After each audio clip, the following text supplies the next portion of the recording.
Okay, welcome.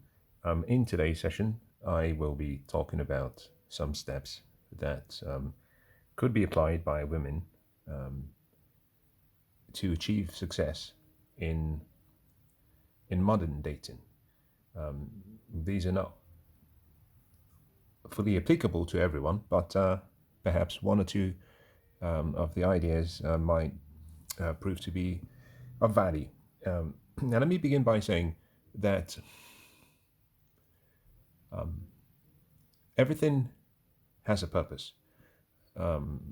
Everything created has a purpose. But not every purpose is known in advance or even in hindsight. Dating has a purpose. The purpose of dating primarily is to collect data or information about someone to enable you come to a conclusion or to form an opinion about someone. But primarily, the purpose of dating is to lead you towards making a decision. At the core of the decision making process is a desire for you to find someone who is compatible with you, either as a life partner or as a husband or wife. Now, let me begin by saying that this whole concept of dating, it's a modern, it's a modern concept. This concept did not really begin until really the 20th century and the 21st century. That's when we've seen dating with its various stripes. It's a relatively new, recent concept. If you go back to the 19th, 18th, 17th, 16th century or before, going all the way down to the time BC, 500 BC, or maybe 600 AD, what you find is most people did not date. Usually, a family had a daughter, another family had a man, a son, and usually what would happen is the father of one family would send out words to the father of the other family to say, I have this son.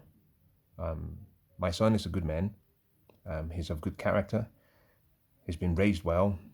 And I would like to have your daughter's hand in marriage for my son.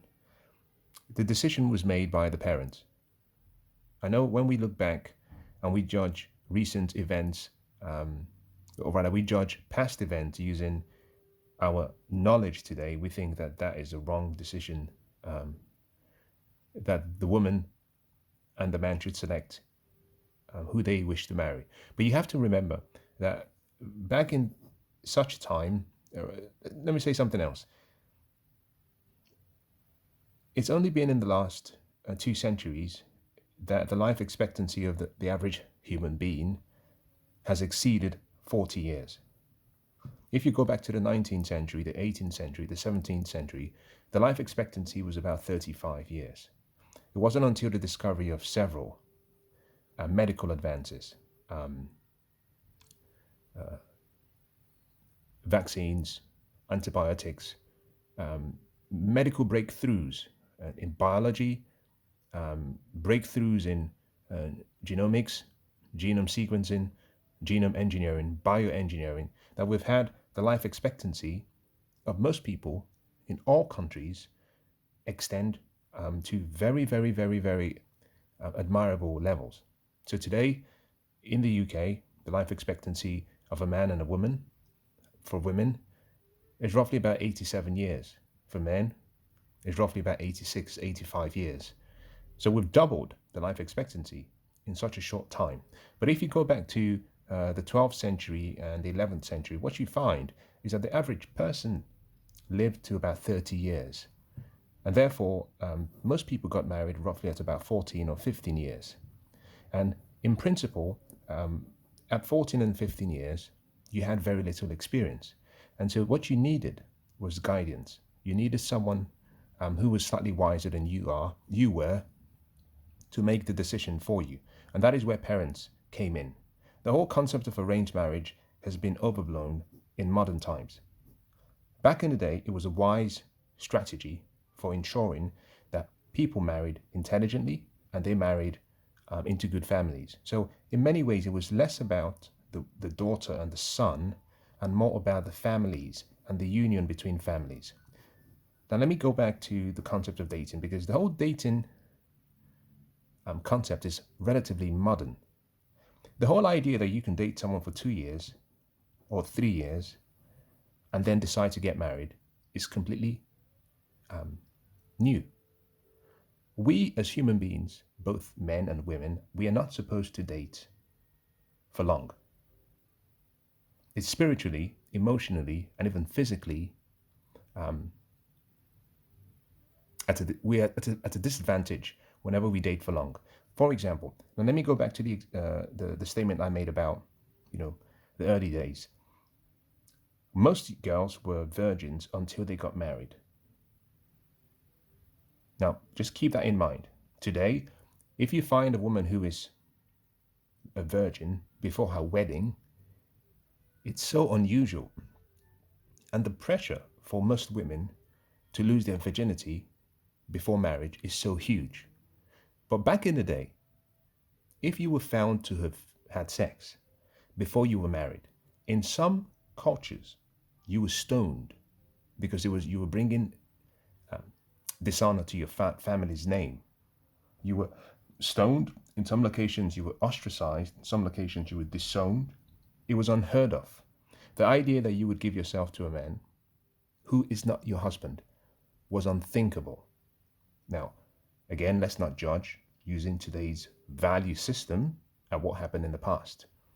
Let's leave it as it is. The point I'm making is one of the reasons why people got married was because they wanted to have sex.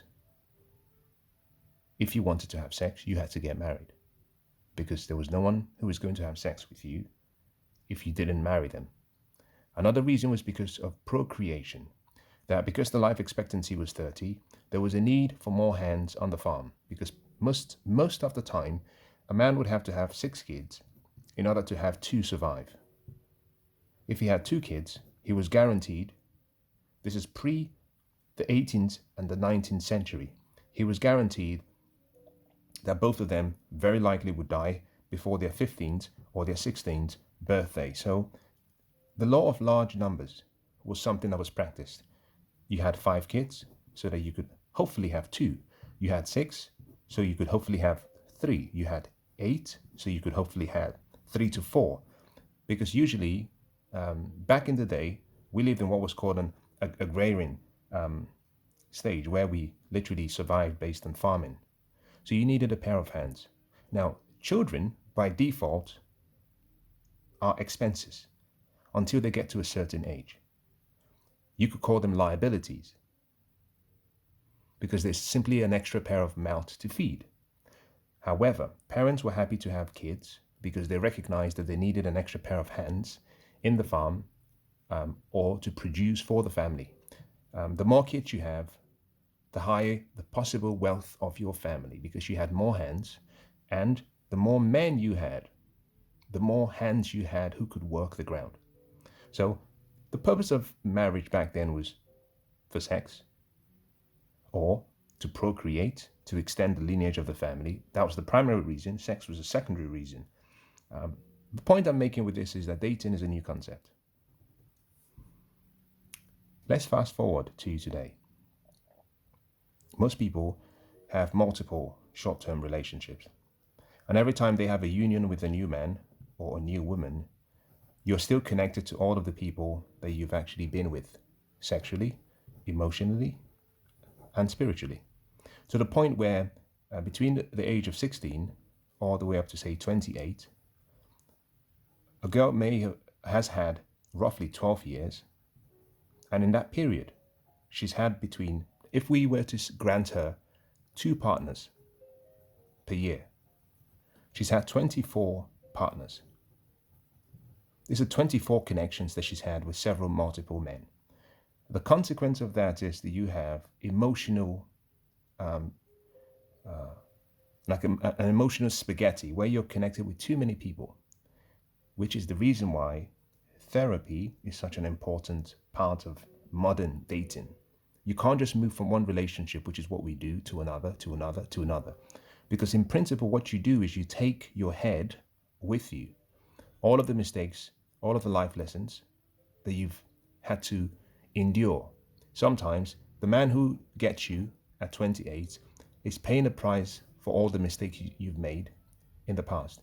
And the woman who gets you at 35 is paying a price for all of the mistakes that the man has made from about 16 or from about 14. So modern dating is a new concept.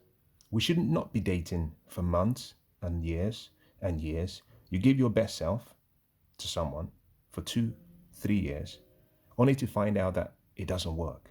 Then you start again. Then you start again and again, to the point whereby when a woman gets to about 30, say 32 or 35, now she's ready to get married after dating since she's been about 16. So she's dated for roughly 20 years, has a wealth of experience, mostly sexual, very little emotional. Her spirit is connected with, a dozen and more men. His spirit is connected with a dozen and more women. So it gets complicated. But let's set that aside. Let me move quickly into what I would like to cover today, which is how do you make this whole process simple? Because what we're finding that people are not collecting the data they need to make the right decision. And the reason is because the strategy that most people are applying to dating is now obsolete. What we have today is modern dating. The question is, how do you succeed in today's times when you date?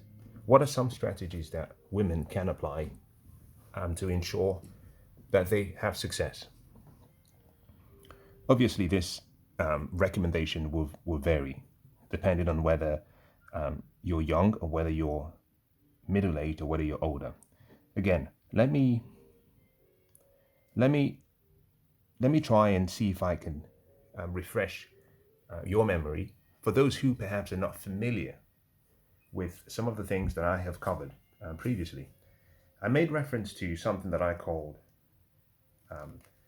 the categories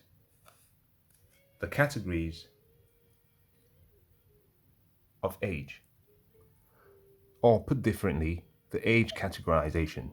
And I said that you have usually 4 important stages during which all of the decisions that must be made about your dating outcome have the highest potential. 18 to 22, and 23 to 27, 28 to 32, 33 to 35. At 35, you have what we call geriatric pregnancy. So you have high risk pregnancy. Your OB/GYN, or what we call your OBS and GYN, your obstetrician and gynecologist will tell you and will tell most women that above 36, you have entered what we call high risk pregnancy. The risk is there and it's much higher for the mother and also much higher for the baby. And therefore, all the decisions about starting a family, having kids, need to be considered in advance of what I call this phase of your life. And then finally, you have 36 and above. Prior to 35, what you find is that a woman's reproductive fertility value starts to fall. We call this your RFV. The quantity of eggs you have and the quality of eggs you have starts to decline as you age. So when you get to 36, you have fewer eggs and fewer quality eggs. The same principle applies with men. The quality of our sperm and the quantity of our sperm also decreases with age. But the problem is that men do not have this time clock that women have.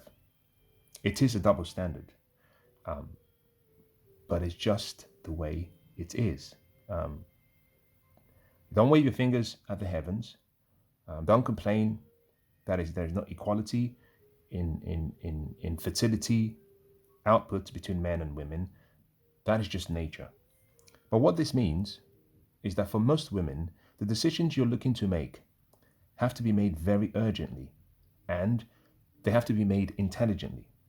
Because once you get to 30 and above, you have a very short window of opportunity to ensure that you can still achieve all of the dreams you want if your goal and desire is to be married. So, for example, a woman who wants 3 kids, recognizing that she has a number of options, she can actually have the kids on what's called a step-in approach. She has year 1, first kid, second year, second kid, third year, third kid. For most women, this is possible the younger you are. If you're young, that is possible. But the older you are, the more complicated it becomes and the more traumatic it becomes to recover from the first birth and then to have the second one immediately and then the third one immediately.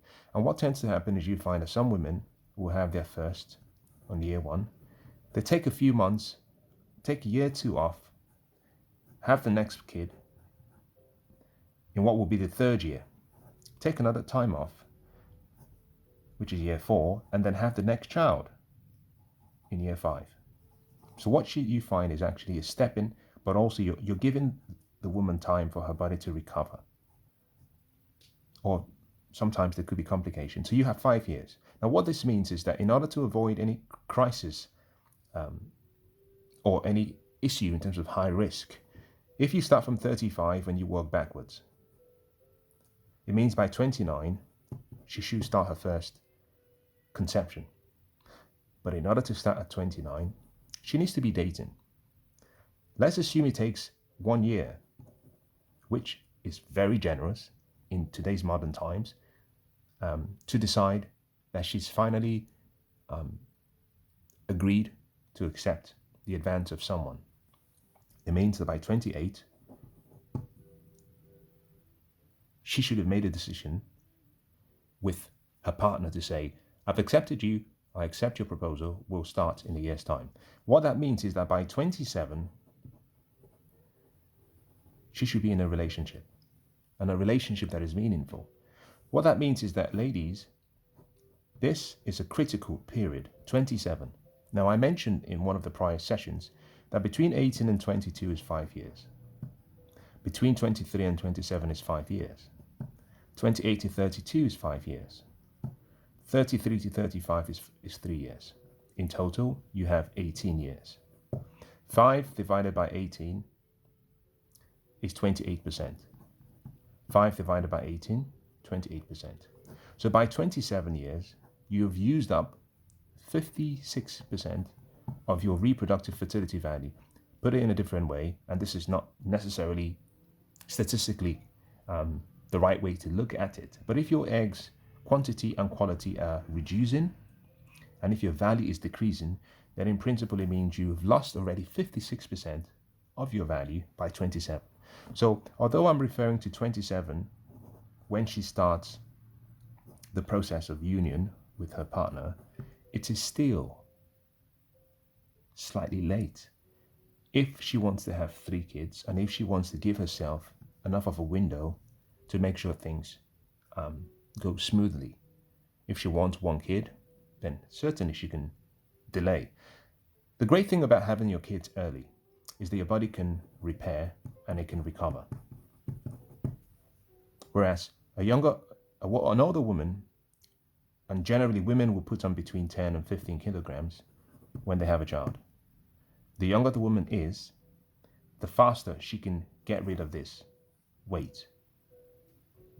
One of the concerns women have is what having a baby will do to their bodies. You need not worry if you start early. If you start at 23, by 27, you've had your 3 or 4 kids. By 28, your body's probably back to the same level as it was at 22, because your body is still young. It can expand, it can contract, and it can repair. The older you wait, the less likely you will lose the pregnancy and the weight you gain through pregnancy. So for most women who are, say, 30 and above, depending on certainly your specific circumstances, you might find that most women will lose about 20% of this. So let's assume the lady puts on 15 kilograms and she starts working hard to get rid of the weight. She might lose 20% of that. So her weight drops down. She retains 12 kilograms from 15 down to 12. She has the next baby. She puts on another 15 kilograms. Let's say she loses 20% of the 15. So she keeps the first 12 and the second 12. And by the third kid, she's had another 12 kilograms. So now she has 36 kilograms of weight. At age 36, it's certainly an uphill struggle to get rid of 36 kilograms. So one of the benefits of starting early is that your body can repair itself naturally and you can recover naturally. Let me put this aside and let's move quickly. Now, what I'm saying, therefore, is in order to ensure the best potential outcomes, you need to know how to date. So here are some of my recommendations.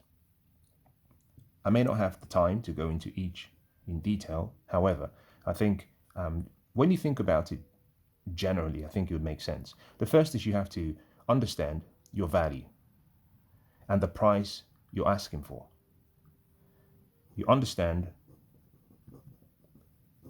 your value. And then the price you're asking for. What does this mean?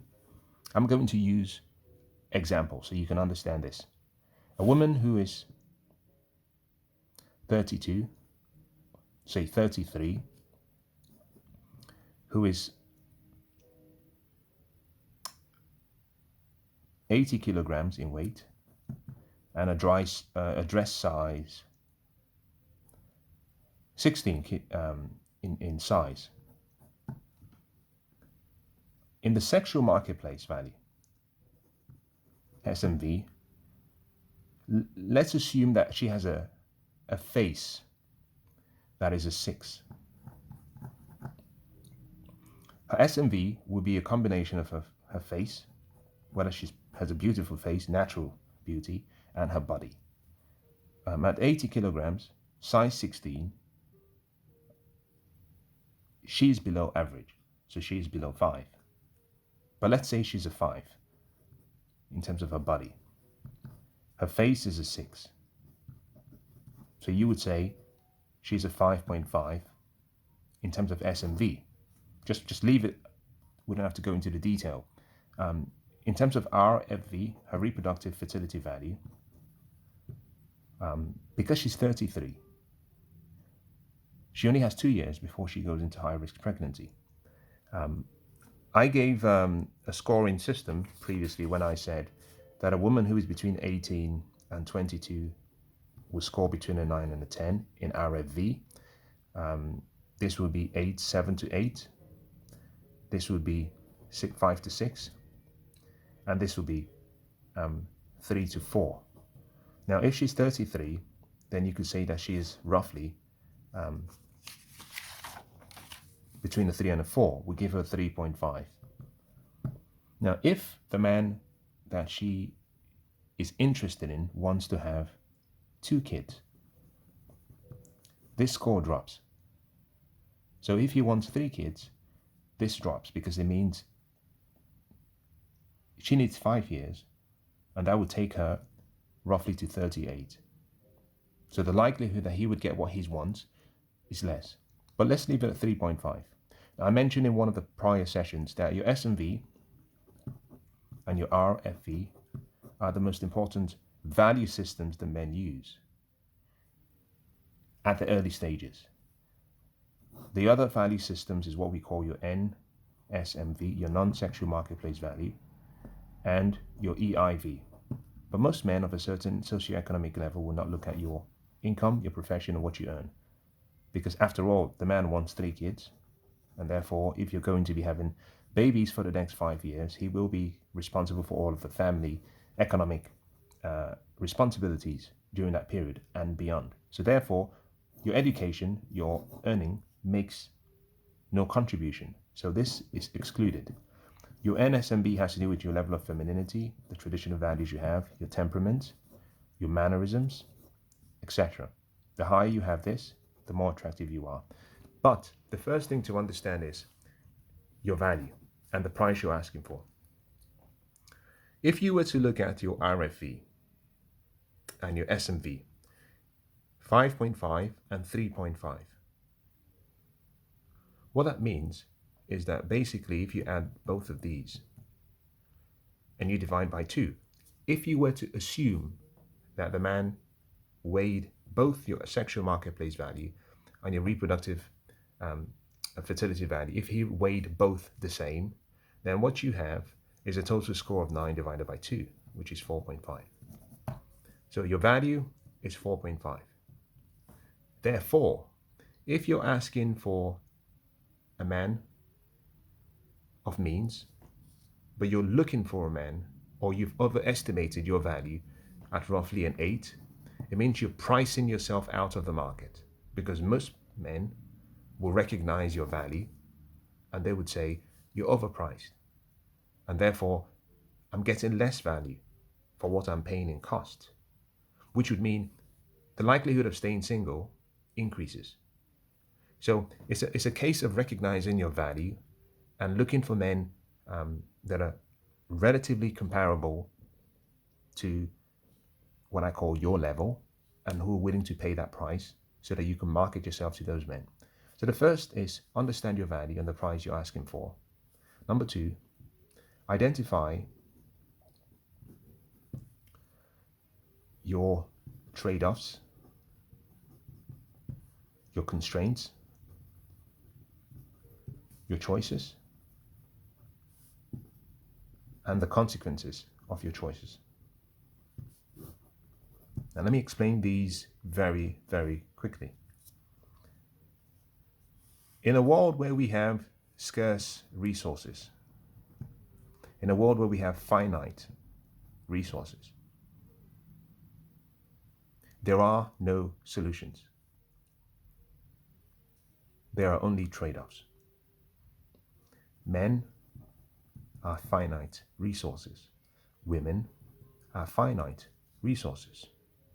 What that means is that you can't have it all. Therefore, there has to be a trade-off. This trade-off simply means you have to be willing to let go of something in exchange for something that could be more valuable to you at that time. Trade-off simply means you're making a sacrifice. A sacrifice is simply letting go of something of a lower nature to obtain something of a higher nature. But you must identify your trade-offs. For example, one of the key trade-offs is for women who believe that they want to have very successful careers and who place their careers before family. The trade-off you make is that when you decide you're ready, usually in your 30s or 40s, unfortunately, what you have is a job or a career or a profession or your education. But you've traded off the opportunity to have met, to have bonded, and to have coupled with a man. That's a trade-off.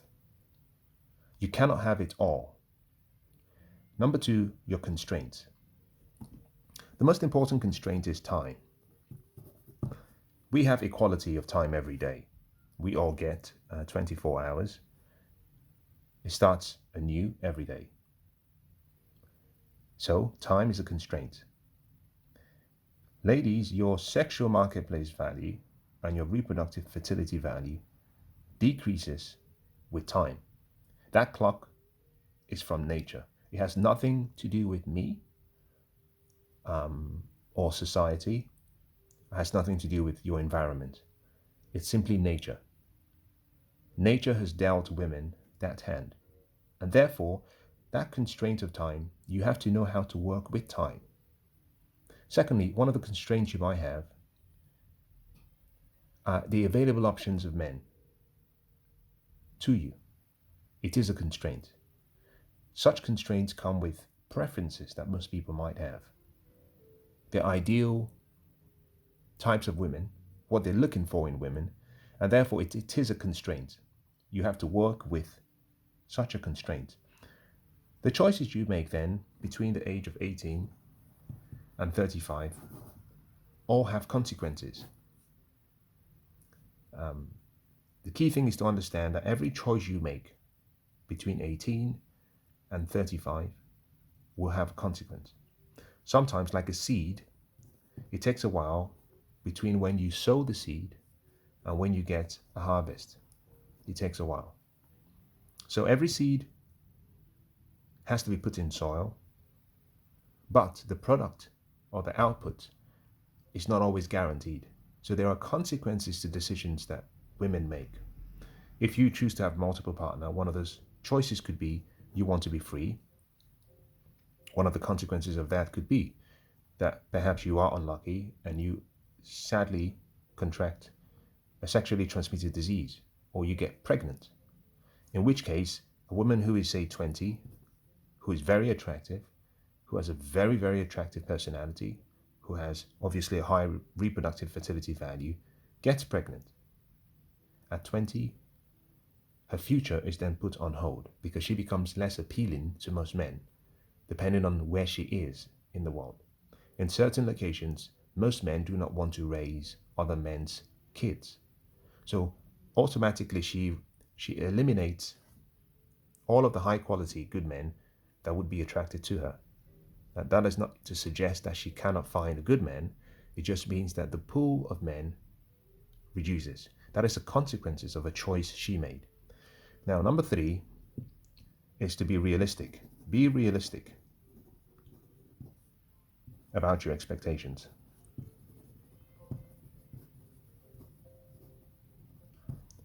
about your standards, and about your bucket list. Now, this is a very tricky one. So ladies, I'm sorry. We all have a bucket list. Things we want. He needs to be tall, dark, handsome. He must have a six-pack. He must have a good job.